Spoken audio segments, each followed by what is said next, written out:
നമുക്ക് ആദ്യം പൊട്ടൻഷ്യോമീറ്റർ നോക്കാം. പൊട്ടൻഷ്യോമീറ്ററിൻ്റെ ബേസിക് പ്രിൻസിപ്പിൾ ആണ് നമ്മൾ ആദ്യം പറയാൻ പോകുന്നത്.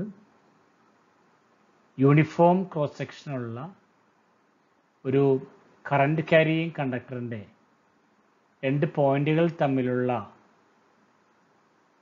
പൊട്ടൻഷ്യൽ ഡിഫറൻസ് എന്ന് പറയുന്നത് ആ പോയിന്റുകൾ തമ്മിലുള്ള ലെങ്തിന് ഡയറക്റ്റ്ലി പ്രൊപ്പോർഷണൽ ആയിരിക്കും. V proportional to L.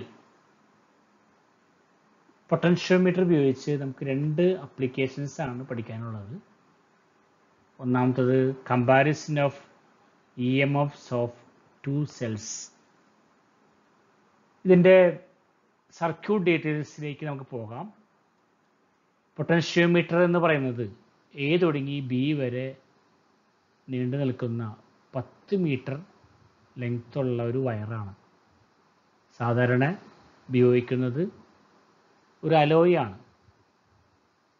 ഈ അലോയുടെ പ്രത്യേകത കോൺസ്റ്റാൻറ്റൻ അല്ലെങ്കിൽ മാംഗാനിൻ ഉപയോഗിച്ചുള്ള ഒരു വയർ. ഈ അലോയുടെ പ്രത്യേകത എന്ന് പറയുന്നത് ഇതിൻ്റെ സ്പെസിഫിക് റെസിസ്റ്റൻസ് അല്ലെങ്കിൽ റെസിസ്റ്റിവിറ്റി വെരി ഹൈ ആയിരിക്കും. അതോടൊപ്പം തന്നെ അതിൻ്റെ ടെമ്പറേച്ചർ കോഎഫിഷ്യന്റ് റെസിസ്റ്റൻസ് ലോ ആയിരിക്കും. അതിൻ്റെ മീനിങ് നമുക്കറിയാം. ടെമ്പറേച്ചർ വേരിയേഷൻ അനുസരിച്ച് അതിൻ്റെ റെസിസ്റ്റൻസിൽ കാര്യമായ മാറ്റം ഉണ്ടാകാത്തതിനെയാണ് നമ്മൾ low temperature coefficient of resistance എന്ന് പറയുന്നത്. അങ്ങനെയുള്ള അലോയ്സ് ആയ കോൺസ്റ്റാൻറ്റൻ അല്ലെങ്കിൽ മാംഗാനിൻ ഉപയോഗിച്ചിട്ടാണ് അവയെ നമ്മൾ സ്റ്റാൻഡേർഡ് റെസിസ്റ്റേഴ്സ് എന്ന് പറയും. അവ ഉപയോഗിച്ചിട്ടാണ് ഈ പൊട്ടൻഷ്യോമീറ്റർ വയർ ഉണ്ടാക്കിയിരിക്കുന്നത്. ഇതിൽ എയിൽ നിന്ന് ബാറ്ററിയുടെ പോസിറ്റീവിലേക്ക് കണക്ട് ചെയ്തിരിക്കുന്നു, നെഗറ്റീവിൽ നിന്ന് കീയിലേക്ക്, കീയിൽ നിന്ന് റിയോസ്റ്ററ്റിൻ്റെ ഒരറ്റത്തേക്ക്, റിയോസ്റ്ററ്റിൻ്റെ മറ്റേ അറ്റത്ത് നിന്ന് ബിയിലേക്ക്. ഈ ഭാഗത്തിനെയാണ് നമ്മൾ ഈ സർക്യൂട്ടിൻ്റെ പ്രൈമറി സർക്യൂട്ട് എന്ന് പറയും. ഇവിടെ കമ്പയർ ചെയ്യാനുള്ള രണ്ട് സെല്ലുകളാണ് E1 ആൻഡ് E2. അവയുടെ പോസിറ്റീവുകൾ രണ്ടിൻ്റെയും പോസിറ്റീവുകൾ എയിലേക്കാണ് കൊടുക്കുന്നത്. ഈ രണ്ട് സെല്ലുകളുടെയും നെഗറ്റീവുകൾ കൊടുക്കുന്നത് 2-way കീയിലേക്കാണ്. 2-way കീയിലെ സെൻട്രൽ പോയിന്റിൽ നിന്ന് ഹൈ റെസിസ്റ്റൻസ് വഴിയായിട്ട് ഗാൽവനോമീറ്ററിലേക്കും ഗാൽവനോമീറ്ററിൽ നിന്ന് ജോക്കിയിലേക്കും ആണ് കണക്ട് ചെയ്തിരിക്കുന്നത്. ജോക്കി എന്ന് പറയുന്നത് ഒരു കണ്ടക്റ്റിംഗ് വയറാണ്. സാധാരണ നമ്മുടെ ലാബിൽ നമ്മൾ ഉപയോഗിക്കുന്നത് കോപ്പറാണ് അവിടെ ഉപയോഗിക്കുന്ന ആ വയർ. നമുക്കിതിൻ്റെ വർക്കിങ്ങിലേക്ക് പോകാം. ഇത് ആദ്യം സെൽ E1നെ ഈ സർക്യൂട്ടിൽ ഇൻക്ലൂഡ് ചെയ്യാൻ വേണ്ടി ഈ കീ ക്ലോസ് ചെയ്യും. ഈ കീ ക്ലോസ് ചെയ്തിട്ടുണ്ടെങ്കിൽ സർക്യൂട്ടിൽ E1 എന്ന് പറയുന്ന സെൽ ഇൻക്ലൂഡായി. അതിനുശേഷം jockey is moved from A to B. ഒരു പ്രത്യേക പോയിന്റിൽ എത്തുമ്പോൾ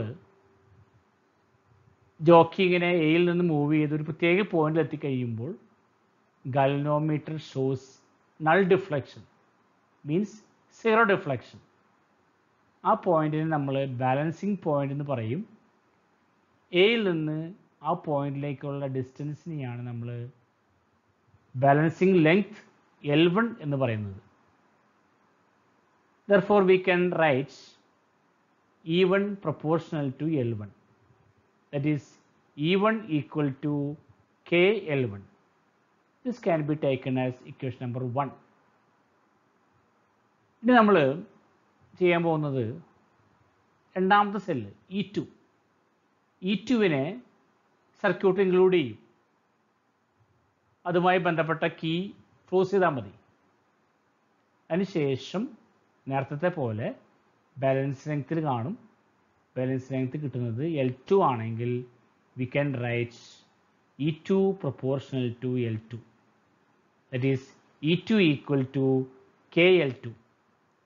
Equation number 2. Equation number 1 divided by equation number 2, we get E1 by E2 is equal to L1 by L2. നമ്മൾ ഈ എക്സ്പെരിമെൻറ്റിൽ കണ്ടുപിടിച്ചത് L1ഉം L2ഉമാണ്. L1 by L2വിൻ്റെ റേഷ്യോ കാണുമ്പോൾ കിട്ടുന്നത് E1 by E2 ആയിരിക്കും. ഇങ്ങനെയാണ് നമ്മൾ രണ്ട് സെല്ലുകളുടെ EMF കമ്പയർ ചെയ്യുന്നത്. നമ്മൾ ഇനി കാണാൻ പോകുന്നത് പൊട്ടൻഷ്യോമീറ്റർ ഉപയോഗിച്ച് ഒരു സെല്ലിൻ്റെ ഇൻറ്റേർണൽ റെസിസ്റ്റൻസ് കാണുന്ന വിധമാണ്. Internal resistance of A cell using potentiometer. ഇതിൻ്റെ ബേസിക് പ്രിൻസിപ്പിൾ നമ്മൾ നേരത്തെ കണ്ട പോലെയാണ്. Potential difference between 2 points of a current carrying conductor is directly proportional to length between the 2 points, V proportional to L. അതാണ് അതിൻ്റെ basic principle. ഇതിൻ്റെ circuit details നമുക്ക് നോക്കാം. പ്രൈമറി സർക്യൂട്ടിൽ കാര്യമായ വ്യത്യാസമില്ല. സെക്കൻഡറി സർക്യൂട്ടിൽ ഏത് സെല്ലിൻ്റെയാണോ ഇൻറ്റേർണൽ റെസിസ്റ്റൻസ് കാണേണ്ടത് ആ സെല്ലിൻ്റെ positive is connected to A. പോസിറ്റീവിൽ നിന്ന് ഒരു റെസിസ്റ്റൻസ് ബോക്സ് വഴി കീയുടെ അവിടെ നിന്ന് നേരെ ആ സെല്ലിൻ്റെ നെഗറ്റീവിലേക്കാണ് കണക്ഷൻ പോയിരിക്കുന്നത്. ആ സെല്ലിൻ്റെ നെഗറ്റീവിൽ നിന്ന് ഗാൽവനോമീറ്ററിലേക്ക് കണക്ഷൻ, ഗാൽവനോമീറ്ററിൽ നിന്ന് ജോക്കി. ഇതാണ് സെക്കൻഡറി സർക്യൂട്ട്. ഇതിൻ്റെ വർക്കിംഗ് നോക്കാം. ആദ്യം ഇതിൻ്റെ എക്സ്പെരിമെൻ്റ് ത്രൂ ഔട്ട് പ്രൈമറി സർക്യൂട്ടിലുള്ള K1 എന്ന് പറയുന്ന കീ ക്ലോസ്ഡ് ആയിരിക്കും. ഇതിൽ നമുക്ക് രണ്ട് കേസായിട്ടാണ് കൺസിഡർ ചെയ്യുന്നത്. കേസ് 1, നമ്മുടെ സെക്കൻഡറി സർക്യൂട്ടിലെ K2 എന്ന് പറയുന്ന കീ ഈസ് കെപ്റ്റ് ഓപ്പൺ. അതിനുശേഷം നമ്മൾ ബാലൻസ് ലെങ്ത് കാണുന്നു. നേരത്തെ സൂചിപ്പിച്ചു, jockey is moved from A to B. At a particular point, galvanometer shows null deflection, zero deflection. ആ പോയിന്റിനെയാണ് നമ്മൾ ബാലൻസിങ് പോയിന്റ് എന്ന് പറയും. എയിൽ നിന്ന് ആ പോയിന്റിലേക്കുള്ള ഡിസ്റ്റൻസിനെയാണ് നമ്മൾ balancing length L1 is found out. അപ്പോൾ നമുക്ക് എഴുതാം E proportional to L1. This can be taken as equation number 1. ഇനി നമ്മൾ കാണാൻ പോകുന്നത് കേസ് 2 ആണ്. നമ്മൾ റെസിസ്റ്റൻസ് ബോക്സിലെ ഒരു സൂട്ടബിൾ റെസിസ്റ്റൻസ് ഇൻക്ലൂഡ് ചെയ്യും. അതിനുശേഷം key K2 is put in a circuit. Balancing length L2 is found out. അപ്പോൾ നമുക്ക് പൊട്ടൻഷ്യോമീറ്ററിൻ്റെ പ്രിൻസിപ്പിൾ അനുസരിച്ച് നമുക്ക് എഴുതാം V proportional to L2. This can be taken as equation number 2, where V is the voltage across resistance box. നമ്മൾ Ohm's law പ്രകാരം നമുക്കറിയാം V equal to IR ആണ്. നമ്മൾ മുമ്പ് പഠിച്ചിട്ടുണ്ട് I equal to E divided by R plus R. That is voltage across resistance V equal to ER by R plus R.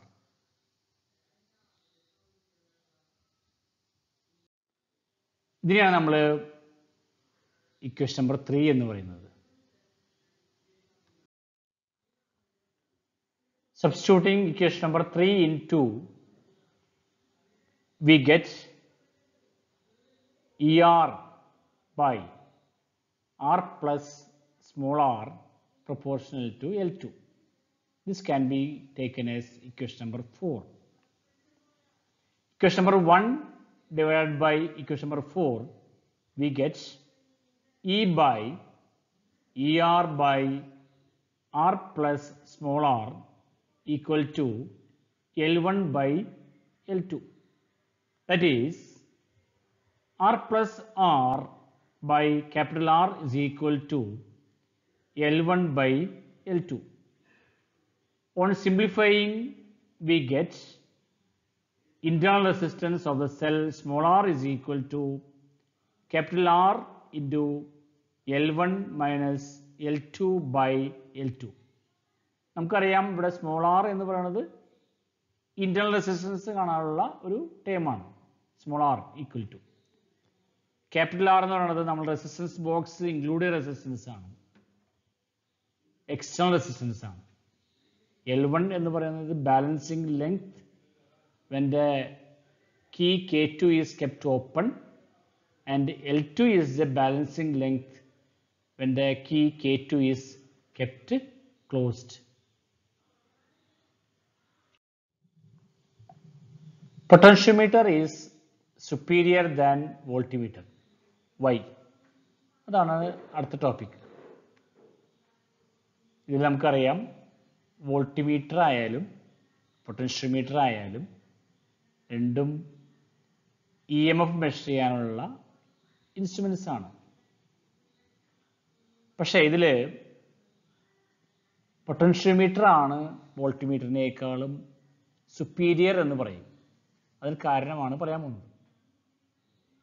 വോൾട്ട്മീറ്ററിന്റെ പ്രത്യേകത, voltmeter takes some current while measuring EMF. So actual EMF is reduced. But in the case of potentiometer, it does not take currents at null points, hence measures actual EMF. നമ്മൾ നേരത്തെ കണ്ടു പൊട്ടൻഷ്യോമീറ്ററിൽ ഉപയോഗിക്കുന്ന null മെത്തേഡാണ്. Current പ്രത്യേകം എടുക്കുന്നില്ല മെഷർമെൻറ്റിൽ, അതുകൊണ്ട് തന്നെ അവിടെ ആക്ച്വൽ മെഷർമെൻ്റ് ആയിരിക്കും ഉണ്ടാകുക. അതുകൊണ്ടാണ് നമ്മൾ പറയും potentiometer is more accurate than voltmeter.